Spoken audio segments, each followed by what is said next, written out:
Hinataw ng baseball bat ng mataderong ito ang isang aso sa Tondo, Maynila. Ang isa pang aso, walang awa rin niyang hinampas. Agad namatay ang naunang aso na si White. Ayon sa pamilyang may-ari kay White, wala sila sa bahay nang mangyari ang pananakit. Posible umanong nagalit ang lalaki dahil sa dumi at ihi ng hayop na naiiwan sa harapan ng kanyang bahay. Napablotter na nila ang lalaki at sinampahan na ng reklamo ng mga pulis. Sinisikap pang makuha ang reaksyon ng suspect. Kinundena naman ng Home for Abused and Stray Animals ang nangyari at sinabing tutulong sila sa kaso. Krimen sa Nueva Ecija na diskubring pinaanod sa irrigation canal ang magsasakatang kanyang misis na magkahiwalay na pinaslang at isinako. May report si John Consulta. Napansin ng isang residente ng Barangay Cabo sa Cabanatuan City, Nueva Ecija ang dilaw na sakong ito na palutang-lutang sa isang irrigation canal. Matindi rin daw ang amoy galing dito. Mabaho talaga siya. Nabagabag sila sa napansin sa sako. Ano ko ng video, parang paa ng tao, tinawag ko na po dun sa barangay. Nang iahon ng sako, tumambat ang katawan ng isang babae. Kinilala siyang si Deli D. de los Trinos na taga-barangay Talabutab Norte sa bayan ng General Mamerto, Natividad. Misis siya na magasakang si Romeo de los Santos Trinos na gaya ni Deli ay pinaslang at natagpuan ding nakasako sa Palayan City noong namang March 9. Ang kolong-kolong na mag-asawa na narecover sa isang irrigation canal sa General Mamerto, Natividad. Sa investigasyon ng pulisya, asphyxia by suffocation ang ikinamatay ng babae. Posible raw na inanod lang ang katawan niya patungo sa barangay kung saan siya natagpuan. Mula sa irrigation canal sa barangay Popolon sa Palayan City kung saan itinapon ang bangkay nilang mag-asawa. Iniimbestigahan pa kung sino ang nasa likod ng krimen. John Consulta, nagbabalita para sa GMA Integrated News. Sa gitna pa rin ng krisis, sa gitnang silangan, sumadsad ngayong araw ang piso sa pinakamahinang halaga nito sa palitan kontra dolyar. 59 pesos and 73.5 centavos ang halaga ngayon ng kada dolyar. Sa ulat ng Reuters, nananatiling malakas ang US dollar dahil itinuturing ito ng investors na mas secure. Mababa pa rin ang Philippine Stock Exchange Index sa pagtatapos ng linggo. Kasabay rin ito ng paghina ng mga stock market sa Asia Pacific, resulta pa rin ng pagmahal ng krudo dahil sa giyera sa Middle East.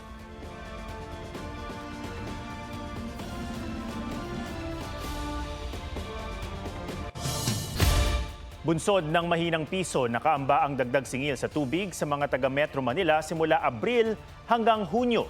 Pinayagan ng Regulatory Office ng Metropolitan Water Works and Sewerage System o MWSS ang dagdag singil ng Maynilad at Manila Water, bunsod ng inilatag nilang Foreign Currency Differential Adjustment or FCDA. Ibig sabihin, apektado ng pagbabagong ng halaga ng piso kontra dolyar ang pagbabayad nila ng mga utang na nakabatay sa foreign currency. Para sa Maynilad, 27 centavos kada buwan ang dagdag singil para sa mga customer na kumukonsumo ng 10 cubic meters. Pero hanggang mahigit 2 piso naman para sa mga kumukonsumo ng 20 at 30 cubic meters. Sa Manila Water, 14 centavos ang dagdag singil sa mga kumukonsumo ng 10 cubic meters, 29 centavos sa 20 cubic meters, habang 58 centavos sa mga kumukonsumo ng 30 cubic meters. Kung may taas singil, may balikbayad naman ng Maynilad sa ilang piling customer nito. Nasita kasi ng MWSS na ilang araw na wala o humina ang tubig nitong Pebrero sa mga customer na apektado ng pagsasara ng Putatan at Poblasyon Muntinlupa Treatment Facilities. Pinagmumuto sila ng mahigit 42 million pesos. Lalabas yan bilang rebate na tig 432 pesos sa April bill ng mahigit 98,000 na customer nila sa Southern Metro Manila. Sabi ng Maynilad, susunod sila sa utos ng MWSS. Anila, naapektuhan ng panahon nitong amihan season ang kalidad ng tubig sa Laguna de Bay. Kaya kinailangan daw nilang magsagawa ng adjustments sa treatment facilities. Kapit mga motorista, double digits pa rin ang posibleng mega oil price hike sa susunod na linggo. Ayon sa isang source sa oil industry, 19 to 22 pesos ang posibleng dagdag sa kada litro ng diesel. 13 to 16 pesos naman sa gasolina. Sabi naman ng isa pang source, kung pagbabatayan ng 4-day average ng mean of Platts Singapore na ginagamit na basihan ng presyuhan sa Pilipinas, 15 to 20 pesos ang panibagong dagdag sa kada litro ng diesel at 13 to 15 pesos naman sa gasolina. Bukas sinasang maglalabas ng estimate ang Department of Energy. Isa rin sa mga inaasahang damay sa pagmahal ng petrolyo ang pagdoble ng halaga ng jet fuel o langis sa mga eroplano. Sa gitna niyan, inutusan ng Department of Transportation ang paliparang nasa ilalim ng CAAP o Civil Aviation Authority of the Philippines na bawasan ng singil sa passenger service charges at airport navigation charges para makagaan sa bayarin ng mga pasahero. Para iwas naman sa mga nananamantala sa taas presyo sa petrolyo, iniutos ng lokal na pamahalaan ng Puerto Princesa City sa Palawan na ibase ang singil ng pamasahe sa prevailing o umiiral na presyo ng petrolyo. Humirit naman ng mga taxi operator sa Cagayan de Oro City ng taas pasahe, lalo't 2017 pa raw sila huling napagbigyan.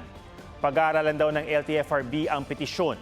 Ang grupong Manibela sinabing hanggang 2 pisong dagdag pasahe ang kanilang ihirit kung hindi sila mabibigyan ng ayuda o matatapyas ang buwis sa langis. Maging sa sektor ng kalusugan, nakapangihina ang dulot na pasakit ng mahal na petrolyo dahil posibleng madamay ang presyo ng serbisyong medikal at mga gamot. May report si Bernadette Reyes. 3 araw nang nakakonfine ng mag-iisang taong gulang na apo ni Lola Rosalina. Ngayon pa lang, hirap na siyang maghagilap ng pambayad sa ospital. Meron naman po yatang SWA. Kahit konti mabawasan. Manghihingi na lang po kami ng tulong kung sakasakali. Ang pangamba ni Lola Rosalina, baka lalong hindi kayanin ng kanilang bulsa kung magmahal ang mga gamot at iba pang gastusin. Ang maladominong epekto kasi ng pagmahal ng petrolyo, mararamdaman din maging sa mga serbisyong medikal. Ayon sa ekonomistang si Professor Emmanuel Lico, posible ang medical inflation. Ang raw material kasi ng maraming medical equipment at supply tulad ng hiringgilya, surgical equipment, oxygen mask at gloves galing sa krudo. Karamihan pa sa mga ito ay imported kaya magmamahal ang transportation cost. Although meron silang mga long-term supply agreement, nagkakaroon din sila ng hedging.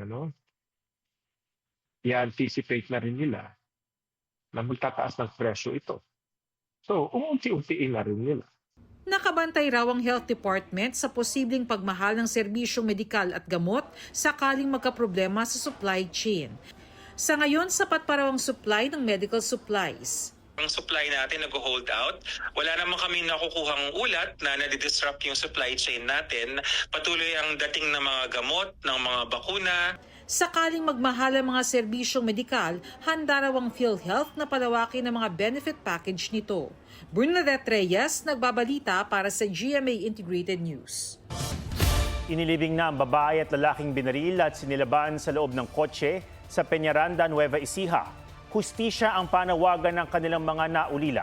Nagsasagawa ng follow-up operation ng mga otoridad dahil nakilala na raw ang lalaking bumaril at sumilab sa kanila. Hawak na ng pulisya ang primary suspect at 4 niyang kasabwat, kasama ang tricycle driver na damay sa krimen. Nakilala sila sa tulong ng selfie kasama ang babae na biktima na kinuha bago ang krimen. Personal na galit ang tinitingnang motibo sa krimen. Ilang mag-aaral sa Aurora ang hinihinalang nilason o nalason ng kinain nilang kamoteng kahoy. Sa Boracay naman nalunod ang isang Russian national maging ang lifeguard na sumasagip sa kanya. May report si Darlene Kai. Alas 11 ng umaga noong Miyerkules nang itawag sa Barangay Yapak sa Boracay ang isang nalunod na Russian national sa Puka Beach. Isa sa responding lifeguard si Rex Pablo Aguirre. Pero maging siya, nalunod. Naiahon ng dayuhan, sinubukang i-revive pero nasawi kalaunan. Pasado alas 10 ng gabi natagpuan ang labi ni Aguirre. Kompleto man sa narulit gamit. Nga ba, na makalagay mo life jacket. Nakatraining tasanda sa restaurant. Wala pang opisyal na pahayagang Malay PCG at pulisya kaugnay ng insidente. Sa Dinalungan, Aurora, 14 na grade 2 students ng Dinalungan Central School ang nakaranas ng pananakit ng tiyan, pangihina at pagsusuka matapos umanong kumain ng kamoteng kahoy. Ayon sa nanay ng isa sa mga batang nagkasakit, nabili ng mga batang edad 7 hanggang 8 ang kamoteng kahoy sa isang estudyante sa likod ng paaralan. Tinusok-tusok ko ng kamuting kahoy tapos may palaman po sa gitna na manig. Tapos po, nagsibilihan po sila lahat. Lahat po ng bata nagsibilihan kasi sabi daw ng bata masarap. Tapos nung wala pang 15 minutes, nagpunta yung anak ko, masakit daw yung tiyan niya. Tapos ngayon, lahat na po sila nagsakitan na yung tiyan, yung mga bata. Siyempre nataranta na po ako kasi hindi ko na alam kasi uunahin ko po. Sa ngayon, mabuti na ang lagay ng mga bata. Wala pang pahayag ang pamunuan ng paaralan. Hindi pa tukoy kung anong uri ng kamoteng kahoy ang nakain ng mga bata. Pero meron itong cyanogenic glycosides o isang uri ng laso na taglay mismo ng halaman. Karaniwang nakakain naman ng sweet variant ng kamoteng kahoy o cassava na kadalasang ginagawang harina. Pero meron pa ring maliit na cyanogenic content na maaaring mauwi sa cyanide poisoning. Kaya nakalalason pa rin kapag nakain kung hindi maayos ang pagkakalinis sa pamamagitan ng pagbabad, pagpapatuyo at pagkutkot. Darlene Kai, nagbabalita para sa GMA Integrated News. Patay sa pamamaril sa Lalo, Cagayan ang 3 magkakaanak sa gitna ng bentahan ng ginto. Sa salaysay ng kanilang pamilya sa pulisya, nakipagkita ang mga biktima sa isang lalaking nagbebenta umano ng ginto sa halagang 1.2 million pesos. Pero ang kanilang katransaksyon, wala raw dalang ginto. Kailangan pa raw itong kunin sa isang barangay na malayo sa sentro ng Lalo. Sumama ang mga biktima, pero pagdating sa isang liblib na lugar, pinagbabaril sila ng di pa nakikilalang mga salarin. Pawang mga maranaw ang 3 biktima na nakatira sa Muslim compound sa Tugigaraw. 2 pang kaanak ng mga biktima ang kasama rin sa pagpunta nila sa Lalo. Ayon sa pulisya, naiwan daw sila sa bayan at tinangka rin daw patayin ng mga salarin pero nakapagtago at nakatakas. Patuloy ang investigasyon at pagtukoy sa mga salarin. Sa ngalan ng ayuda, ibinyahe pababa ng bundok ang isang nakaratay ng senior citizen sa Quirino. Sa Mandaue City naman, di na nakauwi ng buhay ang isang nanay na nawala ng malay habang nakapila sa ayuda. May report si Ian Cruz. Hindi aning palay o gulay kundi bedridden na senior citizen ang hatak-hatak ng kalabaw sa masukal na bulubundukin ng Cabarogis, ang kabisera ng Quirino.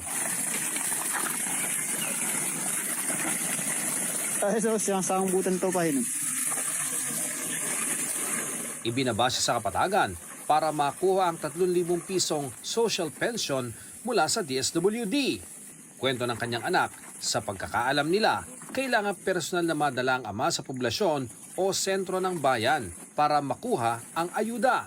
Inabot ng 1 oras ang kanilang paglalakbay at nang malaman daw ng DSWD na ibinaba sa bundok ang matanda, agad nila siyang sinalubong. Paglilinaw ng DSWD, hindi na kailangan dalhin sa kanila ang mga beneficiary gaya ni Lolo na bedridden o nakaratay na. DSWD daw ang pupunta sa mga gaya niya para maabutan ng ayuda. Sa Mandaue City, pinilahan ang pamamahagi roon ng ayuda para sa mga sinalanta ng Bagyong Tino noong 1 taon. Kabilang sa mga pumila, ang isang inang edad 31 na ayon sa kanyang pamilya ay nagbabaka sakali para sa 5,000 pisong ayuda. Pero habang nasa pila ng validation, nawalan umano siya ng malay. Kanang 30 minutes nga kuan gipakabaya ayon lang nagipasagdan akong anak. Whining ayan yung nagikapa kay gipatol na. Gipatol na. Karon kay ang bata nanlagom na sa mga kuko tanan tibok lawas niya. Karon gi-CPR na nila. Mao na nitabo nga ang bata kato pag CPR la bugto na gid ang bata nako ana. Naatay BDR mo. Naatay mga kuan rescuer ngano man may inana man na. Pinabulaanan ng kanyang ama na may epilepsy ang anak. Pat kabukan na kintaw ng gibiyaan kung may kala ng ayuda. Nangingin pa na yawat gidin taon. Ligid lalim. Panawagan ng kanyang pamilya, ilabas ang CCTV footage kung saan nangyari ang validation. Nagbigay ang kagawaran at City Social Welfare Office ng financial assistance at iba pang tulong sa pamilya ng biktima. Wala pang opisyal na pahayag ang DSWD sa insidente. Ang City Administrator ng Mandaue humihingi na raw ng incident report bago sila maglabas ng pahayag. Ian Cruz nagbabalita para sa GMA Integrated News. PBB Celebrity Collab 2.0 third big placer Ashley Sarmiento. Inamin ang real score sa kanila ng housemate na si Ray Victoria sa Fast Talk with Boy Abunda. Naliligaw talaga? Nag-start na po siya, ligaw po. Si Lela Ford naman kay Joaquin Arce. We went to the gym. Okay. So, kami lang dalawa. Kayo lang dalawa? Yeah. So what did you talk about? The house. Like, yung experience namin sa bahay. Si Fred Moser ang nalilink kay fourth big placer Princess Aliyah. Nasa bahay pa lang po kami, napag-uusapan na din po namin siya. And yes, he confessed po sa akin. So right now, Tito Boy, we're really good friends. Habang si Eliza Borromeo kay Miguel Vergara. Inamin ko naman po yung mistake ko na ginos ko po siya, Tito Boy. Hindi po ako proud doon kasi nalaman ko po sa loob ng bahay kung ano po yung naging impact nun sa kanya. Hala na. Sparkle artist host na si Tim Yap, sinubukan ng polar plunge sa 0-degree water ng Antarctica.